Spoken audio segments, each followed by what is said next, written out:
Hi, this is Simran. I am from central law firm Delhi. आज हम बात करेंगे सेडिशन लॉ के बारे में। आखिर ये क्या होता है, इसकी हिस्ट्री यानी कि इतिहास क्या था और ये भारत में कब से लागू हुआ और आज इसमें मतलब भारत में आज इसकी क्या स्थिति है। तो आइए सबसे पहले हम बात करेंगे कि आखिर सेडिशन लॉ क्या होता है। जब कोई इंसान अपने वर्ड्स, साइन या फिर एक्शन के द्वारा किसी भी जनरल पब्लिक को सरकार के खिलाफ भड़काता है या फिर नफ़रत पैदा करता है तो उसे हम सेडिशन लॉ कहते हैं। ये आईपीसी के 124 ए के अंदर आता है और ये एक नॉन बेलेबल ऑफेंस है, यानी कि गैर जमानतीय अपराध है और इसके अंदर जो सज़ा होती है वो 3 साल से लेकर लाइफ इम्प्रिजनमेंट की होती है। सेडिशन लॉ यानी कि देशद्रोह। आज के टाइम में बहुत से लोगों ने ही सरकार के खिलाफ बोलने वालों को ही देशद्रोह मान लिया है। देशद्रोह मतलब देश की मानहानि करना, और पहले के समय सेडिशन को राजद्रोह माना जाता था, यानी कि सरकार की मानहानि करना। इन दोनों में बहुत सा माइनर डिफरेंस है, बट आजकल के टाइम जैसे मैंने कहा कि देशद्रोह को ही, सरकार के खिलाफ बोलने वालों को ही देशद्रोह माना जाता है। तो आइए अब हम बात करते हैं इसके इतिहास यानी कि हिस्ट्री और इसमें क्या क्या बदलाव हुए।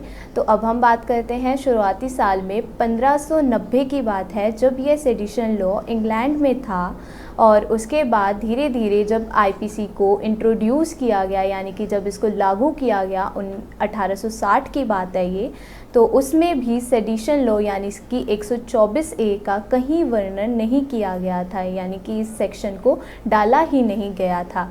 और जब 1870 में इसको ऐड किया गया, और इसको ऐड करने का एक मुख्य कारण यह भी था कि उस समय औपनिवेशिक काल में, यानी कि उस समय कॉलोनियल लॉ चल रहा था और आज़ादी को दबाने के लिए ये सेडिशन लॉ बनाया गया, क्योंकि उस समय बहुत से ब्रिटिश शासक कहीं बहुत ज़्यादा क्रूरता से हिंदुत्व और इन सब को बहुत मारते थे और दबाव अपना बनाने के लिए उन्होंने सेडिशन लॉ को लाना महत्व समझा। और अब हम बात करते हैं इसका फर्स्ट ट्रायल जब कंडक्ट हुआ था, इसमें क्या क्या परिणाम हुए थे, क्या क्या हुआ था। तो अब हम बात करते हैं सबसे पहला केस, बांगाबासी केस 1851 की बात है, 1891, जब ये पहला फर्स्ट ट्रायल कंडक्ट हुआ था। इस केस में पांच पत्रकारों यानी कि आर्टिकल्स अपोज्ड किए गए थे हिंदू ट्रेडिशन और मोरालिटी पर। ये हिंदू ट्रेडिशन यानी कि हिंदुत्व पर बहुत सवाल उठाए गए थे, जिसमें कि इसमें फर्स्ट ट्रायल किया गया था। अब हम बहुत महत्वपूर्ण केस की बात करते हैं जो बहुत ही सुर्खियों में गया था, वो था बाल गंगाधर तिलक जी का केस। ये 1897 का केस था।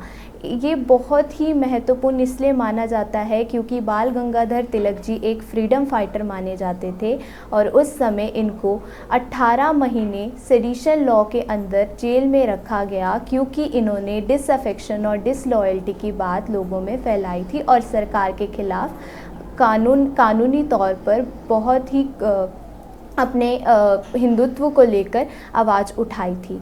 तो इसी दौरान जब 1908 में दोबारा इनको सेडिशन लॉ के चार्जेस में जेल में डाला गया, क्योंकि 1908 में 2 न्यूज़पेपर प्रफुल्ल चकी और खुदीराम बोस में इन्होंने सरकार के खिलाफ अपशब्द यूज़ किए थे।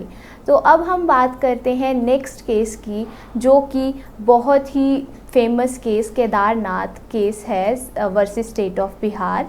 बट इससे पहले मैं ये बताना चाहूँगी कि जब ये केस हुआ था, बाल गंगाधर तिलक जी का केस हुआ था, इसके बाद कोर्ट ने बहुत सारी दलीलें पेश की और धीरे धीरे करके इसमें कुछ चेंजेस और इसके मीनिंग को बदलना चाहा, और इसमें भी बहुत सारे ट्रायल हुए और इसको नैरो डाउन भी किया गया इसको, और बहुत सारी एक्ट और सिक्योरिटी के लिए भी इसके खिलाफ गए।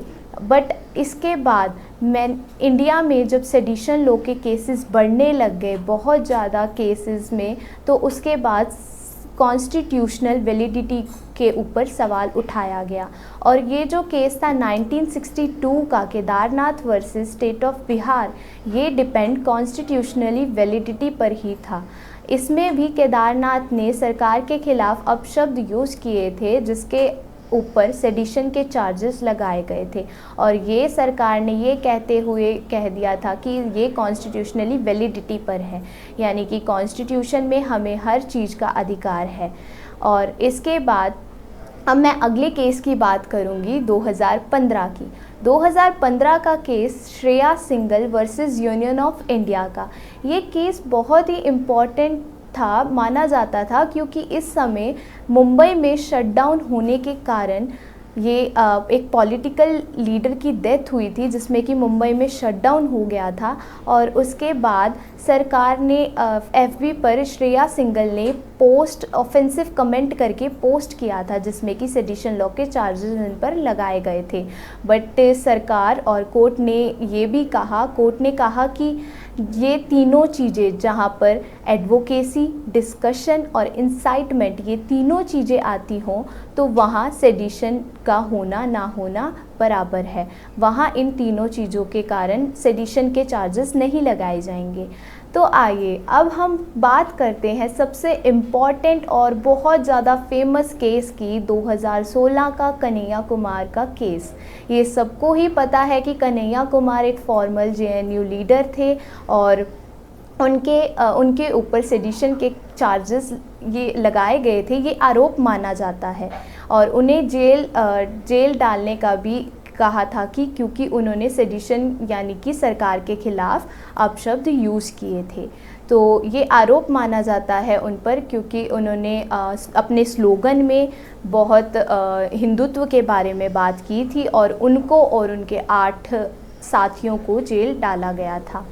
और इसी दौरान इन्हीं सभी केसों से पता लगता है कि सेडिशन के चार्जेस और बहुत ज़्यादा बढ़ते जा रहे हैं।